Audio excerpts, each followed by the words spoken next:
Olá, seja bem-vindo a mais um vídeo meu aqui do canal do Professor Kleber Paixão.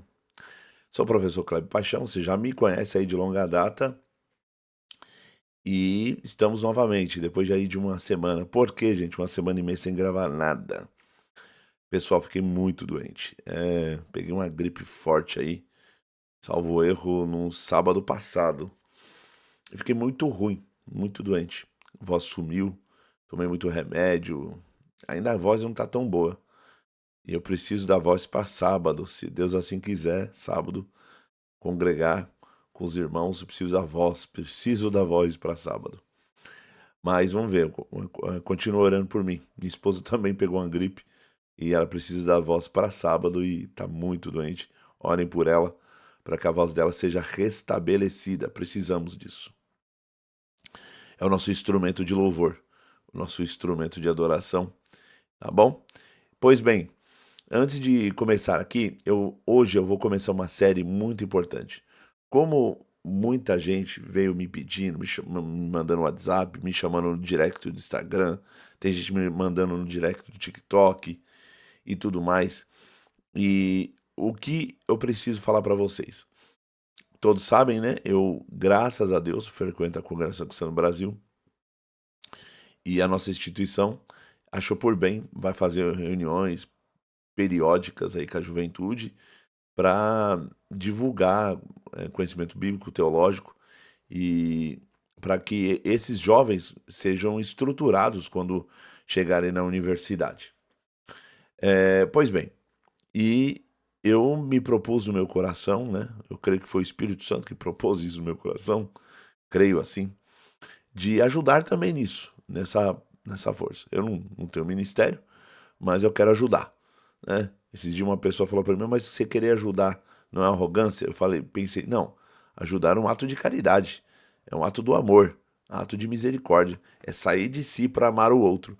O professor é um educador e ele educa por amor, por graça. Pois bem, e como eu amo todos os que querem aprender da palavra de Deus, eu, por amor, vou fazer uma parte aqui com vocês. O que acontece? Qual é o meu projeto?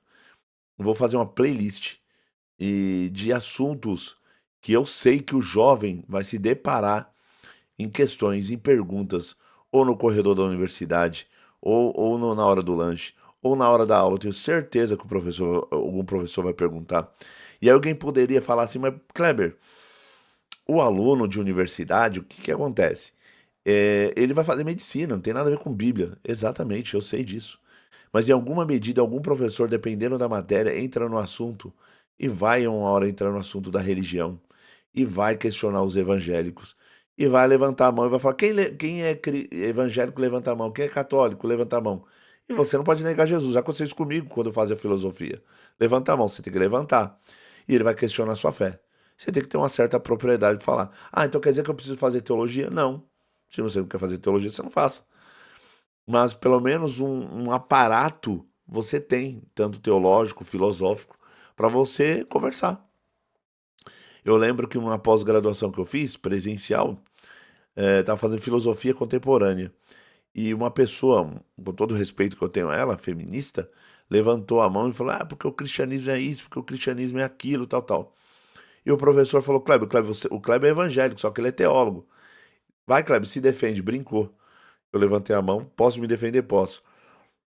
Eu falei assim, ó, com todo o respeito que eu tenho a você, esse cristianismo que você apresentou não é o da Bíblia. Isso é um cristianismo aí, um estereótipo que você tem. E a pessoa então fala qual que é o cristianismo da Bíblia, o cristianismo histórico. Aí eu fui falando, argumentando, argumentando. Quando acabou, o professor falou, como que eu gosto do Kleber? Camarada evangélico, ele é da CCB e ainda manja de filosofia, ainda manja de teologia.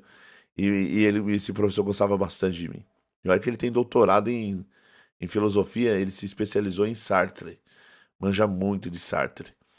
Então, o que eu quero dizer para todos vocês aqui?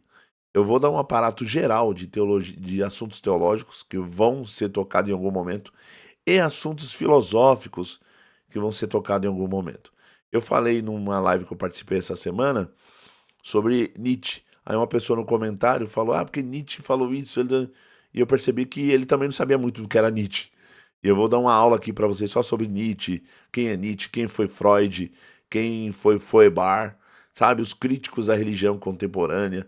Depois vou ver os neo-ateus, o Richard Dawkins, vou Daniel Dennett e assim por diante. Vou vários assuntos sobre a ressurreição de Jesus Cristo.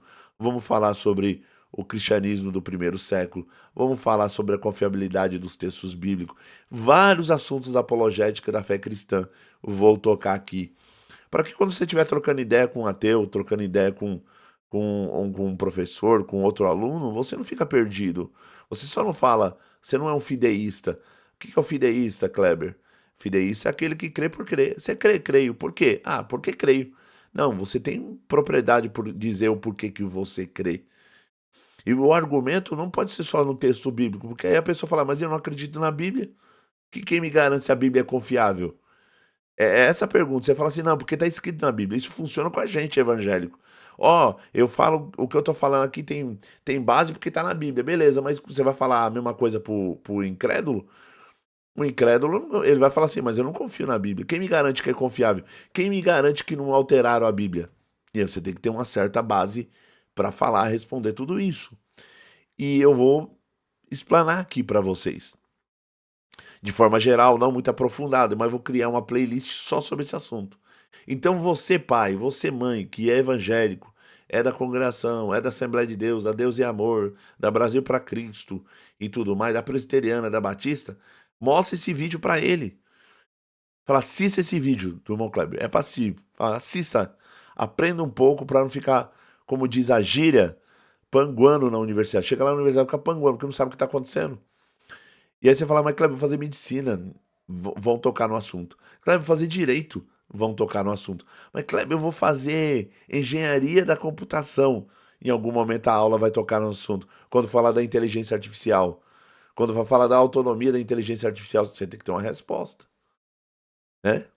E assim por diante, gente. Então, não tem como escapar. A religião, ela está sempre em pauta. A religião, o cristianismo, a teologia cristã, ela está sempre em pauta. Você não vai conseguir fugir disso.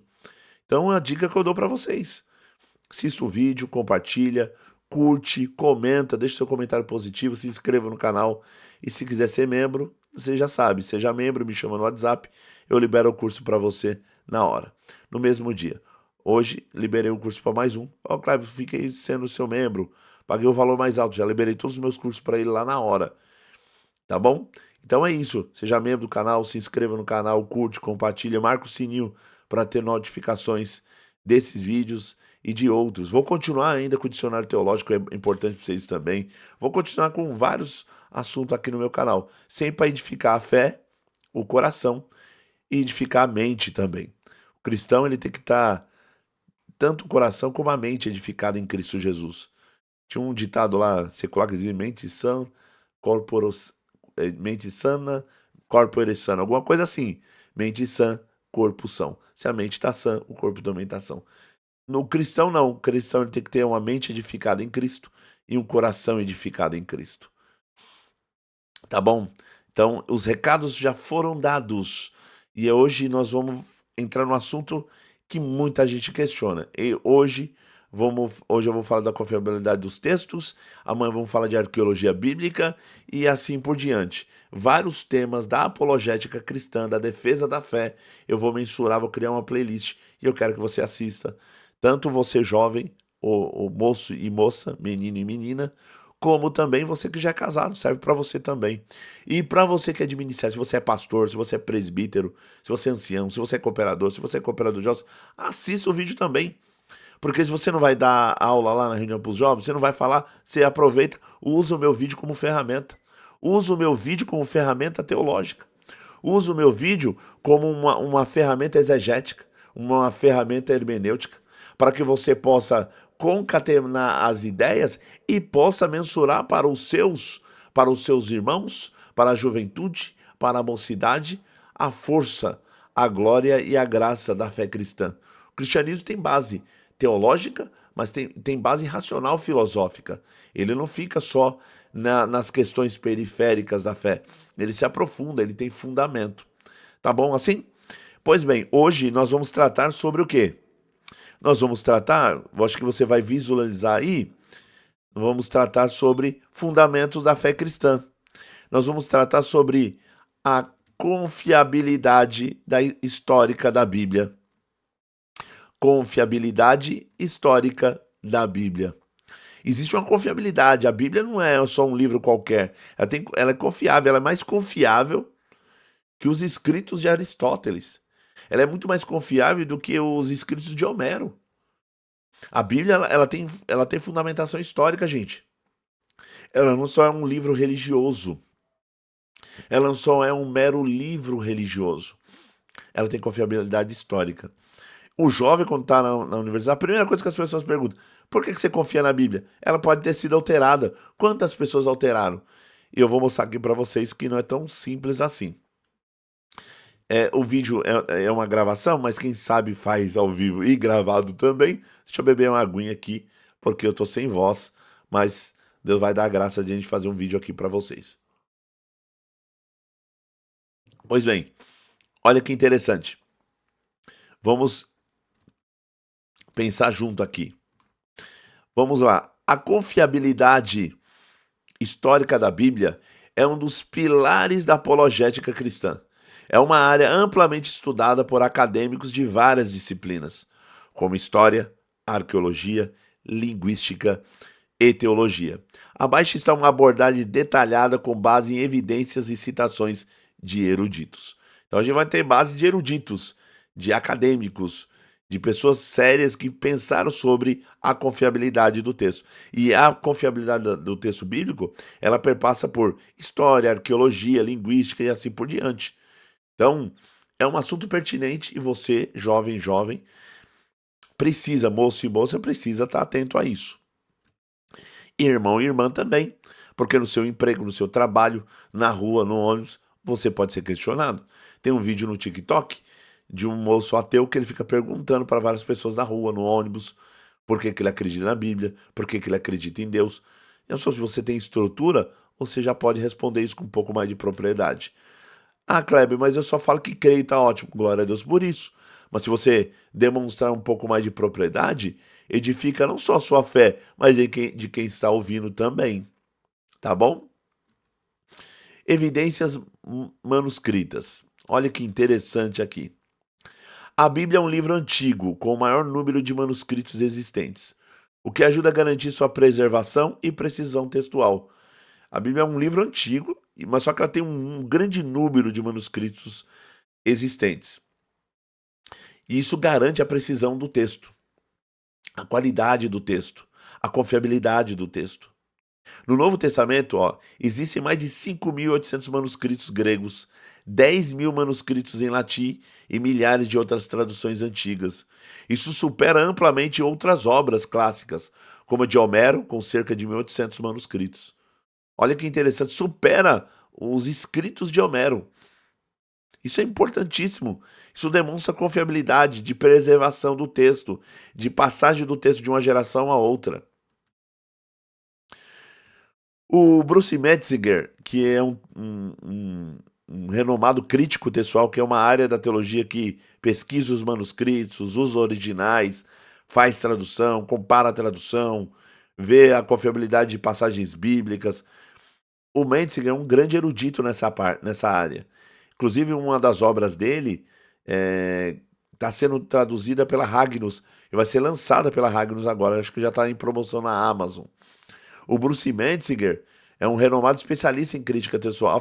Ele faz uma afirmação: a riqueza de manuscritos do Novo Testamento, a ampla divulgação em várias línguas antigas e o intervalo relativamente curto entre a composição original e as evidências mais antigas disponíveis torna o texto do Novo Testamento mais bem sustentado do que qualquer outro texto literário da antiguidade. Isso não é o Kleber que está falando, é um especialista, um crítico textual respeitado acadêmico. Nós temos tantos manuscritos do Novo Testamento em várias línguas antigas traduzidas e tudo mais, e o intervalo do original que o autor bíblico escreveu, perto da cópia que nós temos, ou seja, nós temos a cópia da cópia da cópia, mas entre essa cópia da cópia da cópia e a distância do original é tão curta que isso demonstra confiabilidade. Isso demonstra que não teve tanta alteração. Isso é importantíssimo. Por isso que ele afirma o texto do Novo Testamento é mais bem sustentado de qualquer outro texto literário da antiguidade. A Bíblia não é só qualquer livro, não, gente. Tem confiabilidade do texto.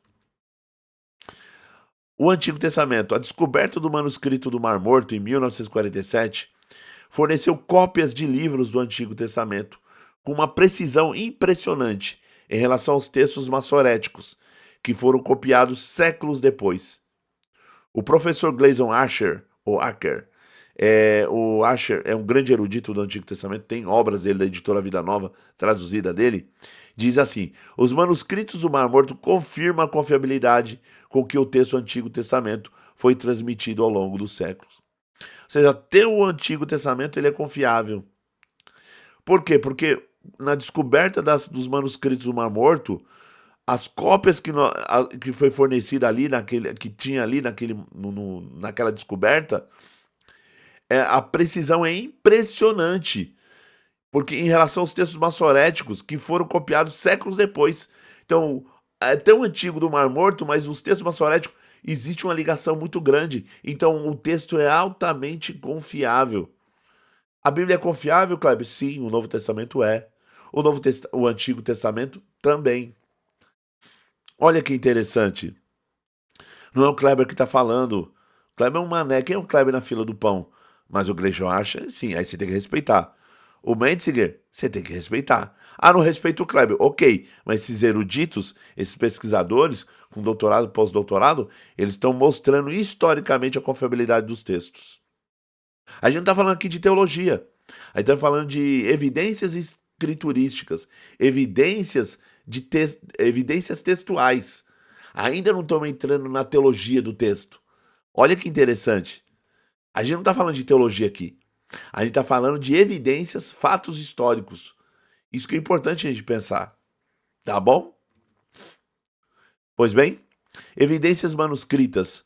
A base da confiabilidade textual da Bíblia.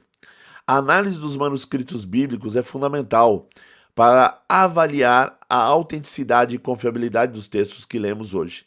A Bíblia se destaca entre os textos antigos pela abundância, antiguidade e precisão dos seus manuscritos. Lembrando que a palavra manuscrito, ou seja, que foi escrito à mão, tá, gente? Se você estudar teologia comigo, você vai aprender isso também. Os textos que foram escritos à mão, daí vem manuscritos. Olha que interessante. Então, analisar os manuscritos bíblicos é fundamental para avaliar a autenticidade. Os críticos textuais, eles analisam os textos para ver a sua autenticidade, sua confiabilidade. Entendeu? Por isso que o que nós temos em mão hoje é altamente confiável. Isso foi graças a pesquisadores, exegetas, críticos textuais, tradutores, todos eles sempre de cunho teológico. Então, por isso que é muito errado você nas igrejas evangélicas falar mal de teologia. Sem os teólogos, sem os críticos textuais, sem os pesquisadores, você não teria a Bíblia na tua mão. Então, falar mal dessa ciência, falar mal da teologia, falar mal dos exegetas, falar mal dos pesquisadores, falar mal dos acadêmicos, é um tiro no pé, é uma ofensa à sua história, ofensa ao livro que você tem na sua mão. Porque tudo isso chegou à nossa mão por muita, eu diria, com muito afinco, com muito afã, com muito desejo de que o texto chegasse na tua mão de forma confiável. Foi uma labuta, um trabalho, um labor. Então, isso é de se dar valor e não falar mal. Isso é importante pra gente. Pois bem, olha que interessante. Os manuscritos do Novo Testamento. O Novo Testamento é um texto mais bem preservado da Antiguidade, tanto em quantidade quanto em proximidade temporal ao original. Então, o que nós temos hoje de cópia da cópia da cópia da cópia, ela é muito próxima ao original, em confiabilidade do texto em si, e a garantia de que isso chegou às nossas mãos. Então o Novo Testamento é um texto muito bem preservado. Esse negócio que o texto foi alterado, você vê muito isso na internet, né? Tem muita gente doida por aí, na internet, no YouTube, falando besteira, que o texto foi alterado, que a Bíblia foi alterada várias vezes. Isso aí é uma falácia, isso é uma fake news teológica. Quantidade de manuscritos. Para você ter uma ideia, existem cerca de 5.800 manuscritos gregos do Novo Testamento, além de 10.000 manuscritos em latim e mais de 9.300 em outras línguas antigas, como o siríaco, o cópita, o armênio e o gótico. Para comparação, Homero, que escreveu a Ilíada, aproximadamente tem 1.800 manuscritos, sendo os mais antigos de 500 anos após a sua composição. O Júlio César, o comentário sobre a Guerra Gálica, apenas 10 manuscritos, com um intervalo de 1.000 anos entre os originais e as cópias mais antigas. Nós temos Platão, cerca de 250 manuscritos, com um intervalo de 1.200 anos. O intervalo é muito grande, gente. 1.200 anos, 1.000 anos. A quantidade superior de manuscritos do Novo Testamento permite aos estudiosos realizar uma análise comparativa mais robusta e identificar com precisão as variantes textuais. Pra você ter uma ideia, as citações do Novo Testamento que você encontra nos escritos dos pais da igreja, dos eruditos dos pais da igreja, dá para você remontar o Novo Testamento inteiro. Olha que interessante, gente. Então, a distância do original da cópia, ele é muito curta no Novo Testamento. De Homero, você tem aí uma distância de 500 anos. O comentário sobre a Guerra Gálica do Júlio César, você tem um intervalo de 1.000. Os livros de Platão, cerca de 250 manuscritos, com um intervalo de 1.200 anos. O intervalo é muito grande. Entendeu? Por isso que o Novo Testamento é mais confiável que esses escritos. Olha que interessante. Intervalo temporal. O intervalo temporal entre os autógrafos, ou seja, o escritor original, é o autógrafo. Você vai ver muito essa linguagem, os autógrafos, que é os escritores originais do Novo Testamento, e os manuscritos mais antigos é extremamente curto em comparação com outros textos antigos. P52, o Papiro de Hilandes, fragmento do Evangelho de João datado por volta de 125 depois de Cristo, menos de 30 anos após a composição do original. A distância dos outros era de 1.000, 2.000. Aqui a distância é de 30 anos do original. Os manuscritos importantes como o Codex Sinaíticos e o Codex Vaticanus datam do século IV, preservando quase todo o Novo Testamento. Olha que interessante. Esse intervalo reduzido minimiza o risco de distorções significativas no texto. Então, reduz de forma significativa a questão de alteração, a questão de interpolação. Olha que interessante. Confiabilidade textual. O Bruce Mendes, que comentamos agora há pouco, especialista em crítica textual, observa que mais de 99% do texto do Novo Testamento está livre de variantes significativas, ou seja, variantes que alterem textos que têm um cunho teológico de doutrina principal da fé cristã. As variações existem, como diferenças de grafia ou palavras omitidas, não afetam doutrinas centrais. As doutrinas centrais da fé, teologia da Trindade, a doutrina da encarnação do Verbo, a ressurreição literal de Jesus Cristo, as doutrinas centrais da fé cristã, elas não sofrem alteração com essas pequenas diferenças, essas grafias, essas palavras que foram omitidas. Já viu gente na internet? Passagens igual essa não estão nos melhores originais. Igual vi uma mulher doida, uma mulher doida aí que tem na internet, que ela tem muito seguidor ainda. Aquela, né, metidona, bonitona. Aí ela fala assim: você sabia que essa passagem não está nos melhores originais? Isso é uma baboseira que ela fala, que nem sei onde ela estudou teologia. Deve ter estudado teologia na Praça da Sé. Por quê? Porque é justamente ao contrário. As principais doutrinas não são alteradas com a falta de palavras, omissão de palavras ou interpolações de palavras. O Sir Frederick Kenyon, diretor do Museu Britânico, afirmou: o intervalo entre a composição dos livros do Novo Testamento e as evidências mais antigas disponíveis se tornam tão pequenas que realmente é insignificante. A autenticidade e a integridade geral dos livros do Novo Testamento podem ser consideradas plenamente estabelecidas. Ou seja, um Novo Testamento é muito confiável, gente. É muito confiável. Se ele é confiável nos seus escritos, confiado também na transmissão dele, ou seja, no repasse, ou seja, na cópia da cópia da cópia, se ele é confiável nisso, então a doutrina extraída dele, a teologia extraída dele, também é confiável. Também é confiável. E ao contrário do que muita gente diz, a doutrina da Trindade ninguém inventou no século IV. A doutrina da Trindade é extraída do texto bíblico. A igreja primitiva do primeiro século começou a adorar Jesus como Deus. E a partir daí, no século II, século III, eles olharam o texto bíblico para confirmar aquilo que eles já acreditavam. Ou seja, que Jesus é Deus. Ou seja, se ele é Deus, partindo do pressuposto, ele é consubstancial ao Pai, porque nós não podemos ter dois deuses. Se ele é consubstancial, nós temos um único Deus, e nós já temos aí uma díade primeiro. Depois eles perceberam que o Espírito Santo também é Deus. Aí nós não tínhamos uma díade, nós temos uma tríade. Daí vem o termo técnico trindade, cunhado por Tertuliano. Você vê que é importante, tudo isso não nasceu da cabeça de alguém, nasceu olhando o texto bíblico. E se nasceu do texto bíblico, a doutrina é confiável, porque o texto original era confiável, a cópia era confiável, o repasse, ou seja, a cópia da cópia da cópia também é confiável. Olha que interessante. Manuscritos do Antigo Testamento.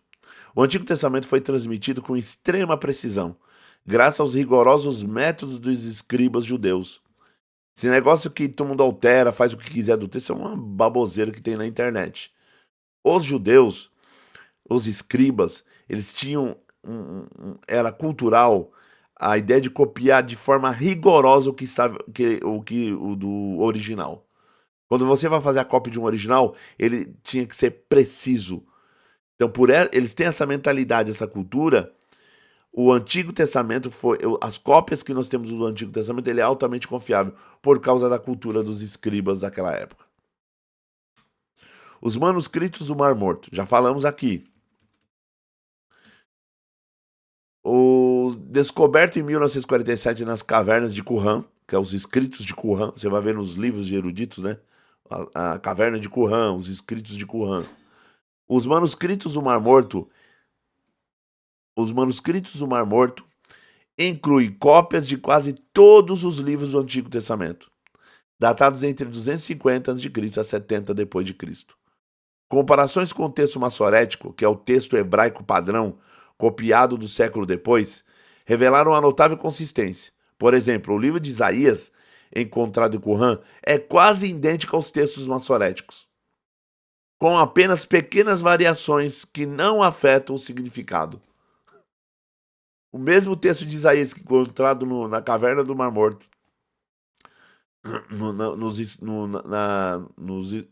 na caverna de Qumran, é altamente igual da cópia massorética, com pequenas variações, que não alteram o significado da fala do profeta Isaías. Exemplo. Olha que interessante, gente. Se a gente não tem isso em autoestima, a Bíblia que você carrega é altamente confiável. Os escribas massoréticos. Os escribas massoréticos, que é o período entre 500 a 1000 depois de Cristo, adotaram regras rigorosas para copiar os textos bíblicos. Eles contavam as letras, palavras e versículos para garantir precisão. Se o manuscrito apresentasse erros significativos, ele era descartado. Ou seja, se nós temos cópia hoje, cópias massoréticas, é porque eles acharam que era confiável. Esse método asseguraram que o texto hebraico foi transmitido com extrema fidelidade ao longo dos séculos. Gente do céu, isso aqui, lógico. Tem uma aula de crítica textual que aborda tudo isso, gente. Isso aqui é uma aula geral. Só para você ter uma ideia, mais ou menos, você aluno, aluna, você moço e moça, você irmão casado, você irmãos de ministério, pastor, pastor, ancião, cooperador de jovens, presbítero, diácono. Isso aqui é para você ter uma noção da confiabilidade do texto que você tem em mãos. E por isso que te dá também segurança quando você abre ele para pregar sobre aquele texto, porque o texto é confiável. Por que eu prego com autoridade pelo texto? Porque o texto que eu tenho em mão é confiável. Não é uma cópia distorcida, não é uma fake news. É um texto confiável. Mais confiável que muitos outros escritos que tem por aí. Você tá entendendo, gente? Então, quando alguém te questionar na universidade, nos corredores, você tem mais ou menos uma ideia. Lógico, senão não vai ser. Você está estudando direito, engenharia, medicina, você não está preocupado com teologia. Mas um bate-papo, trocando uma ideia, conversando, se alguém te questionar, você tem uma certa propriedade para falar isso que está sendo falado aqui. Assiste a aula uma vez, duas vezes, concatena a ideia. Se tiver curiosidade, pesquisa. Hoje tem tanta coisa para você pesquisar, tantos livros, que na minha época não tinha. Tinha que ir na biblioteca e ler. Tá bom, gente? Bora lá? Traduções antigas. Traduções antigas como a Septuaginta, ou Septuaginta, que é a tradução grega do Antigo Testamento feita no século III a.C., corroboram a precisão do texto hebraico. Outras versões, como a Peshitta siríaca e a Vulgata latina, também atestam a preservação do texto ao longo do tempo. Então, todas essas traduções mostram a confiabilidade do Antigo Testamento. Comparação com outros textos antigos. A superioridade dos manuscritos bíblicos é clara quando comparada a outros textos antigos. Aqui está uma tabela para ilustrar. Olha essa tabela, pessoal. Olha que interessante essa tabela. Tem a data, a composição, tem os manuscritos mais antigos, tem o intervalo temporal e a quantidade de manuscritos. Se você olhar o Testamento, você tem uma data da composição de 50 a 100 anos depois de Cristo. Manuscritos mais antigos, 125 depois de Cristo. O intervalo temporal de 25 a 50 anos. Quantidade de manuscritos, mais ou menos 24 mil. E os textos de Homero? Data de composição, 800 a.C. Manuscritos mais antigo, 400 a.C. Intervalo temporal, 400 anos. Quantidade de manuscritos, mais ou menos 1800. Aí você olha Platão, vou dar mais um exemplo. Platão, temos a data de composição 400 anos antes de Cristo. Manuscritos mais antigos de Platão, 900 anos depois de Cristo. Intervalo temporal, 1200 anos. Quantidade de manuscritos, mais ou menos 250. Só para você ter uma ideia. Vamos falar aqui de Tácito. Tácito, os escritos de Tácito foi datado da sua composição de 100 anos depois de Cristo. Os manuscritos mais antigos é de 1100 depois de Cristo. O intervalo temporal é de 1000 anos. E quantidade de manuscritos? 20 só. A Bíblia tem mais quantidade de manuscritos, 24 mil, mais que todos esses escritos de outros eruditos. Olha que interessante, pessoal. A Bíblia é altamente confiável, tá bom? Conclusão desse vídeo aqui. A evidência manuscrita da Bíblia é esmagadoramente superior a qualquer outro texto antigo. Essa abundância permite uma reconstrução precisa do texto original, garantindo que as escrituras que lemos hoje são confiáveis. A Bíblia que você lê, a Bíblia que você leva na congregação, na Assembleia de Deus, ela é altamente confiável. Essa Bíblia que você leva na bolsa para lá para a faculdade, que na hora do intervalo você lê e que alguém passa desdenhando, fazendo piada, ela é altamente confiável. Quando alguém passar por você, você estiver lendo a Bíblia na faculdade e rir de você, esse é um texto antigo, você vai falar assim, senta aqui, vamos conversar. Qual é a confiabilidade dos textos de Platão? Qual é a confiabilidade dos escritos de Aristóteles? Qual é a confiabilidade dos escritos de Homero? Você já sabe quanto a confiabilidade do texto bíblico, do Novo Testamento, exemplo? Dá uma lição para ela, ensina a pessoa. Ensina a pessoa no caminho que ela deve andar. Você já aproveita para pregar o evangelho, para falar das boas novas de Jesus de Nazaré. Aproveita para falar do evangelho, da graça do Filho de Deus. Olha que interessante. Então, concluindo aqui, na próxima aula nós vamos falar sobre isso aqui, ó. Nós vamos falar da confirmação arqueológica da Bíblia, tá bom? E eu espero que você tenha gostado desse vídeo. E se você gostou desse vídeo, deixa eu voltar aqui. Se você gostou desse vídeo, curte ele, compartilha, se inscreva no canal, seja membro e pede pro seu filho carecidamente assistir, sua filha, um moço, a moça. Cooperador de jovens, assista para falar isso na reunião de jovens. Ensina a mocidade isso que você assistiu aqui, ensina a mocidade. Compartilha conhecimento. Não pega conhecimento e guarda para você. Pega esse conhecimento e compartilha. Na hora lá antes da palavra, ensina isso à mocidade. Para que a mocidade chegue na faculdade e não fica perdida. Porque acaba o curso que ela for fazer engenharia, medicina, direito, não importa. Ela vai sair de lá, entra crente e sai crente. Porque ela mostra que racionalmente o cristianismo ele é muito bem fundamentado. Tem mais coisa pra gente falar, vamos falar de arqueologia bíblica. Nós vamos falar sobre as principais doutrinas, vamos falar sobre a existência de Deus, vamos falar sobre os argumentos filosóficos, sobre o porquê que existe alguma coisa e não nada, o problema do mal que tanta gente fala, né? É aquele problema de Epicuro, se Deus é bom e todo-poderoso, porque existe o mal. Se existe o mal, então ele não é bom ou não é todo-poderoso. Tem resposta para isso, tem bons argumentos, tem bons filósofos, tem teólogos, eruditos cristãos que dão respaldo acadêmico, respaldo de erudição para que eu e você possa, muitas das vezes, ter segurança, ter a Bíblia na mão, ir para o culto, adorar a Deus, dar glória a Deus. E se alguém um dia falar, por que você dá glória a Deus na igreja? Por que você, né, tá lá na igreja dando glória? Aí, se alguém te perguntar, né, na faculdade, no trabalho, você fala, você tem um tempo na hora do almoço? Você tem um tempo depois do final do expediente? Senta comigo, eu vou te explicar o porquê. Como o cristianismo é altamente confiável. Depois que você explicou racionalmente, você fala, agora eu vou falar do amor de Jesus para você. Aí você fala do amor de Jesus, porque quem convence o coração do pecador é o amor de Jesus, é a graça, é o evangelho. Mas ele tem que entender também que o cristianismo, ele fala às mentes, essas mentes que estão por aí perturbadas, essas mentes que estão por aí desordenadas, tá bom? Se Deus me der vida, saúde e graça, amanhã eu gravo sobre arqueologia. Eu vou montar uma playlist, eu vou postar esse vídeo, depois vou montando uma playlist e vai sendo colocada lá paulatinamente para você, jovem. Quem sabe até o final do ano a gente tem bastante vídeo, vários assuntos pertinentes pra gente pensar, tá bom?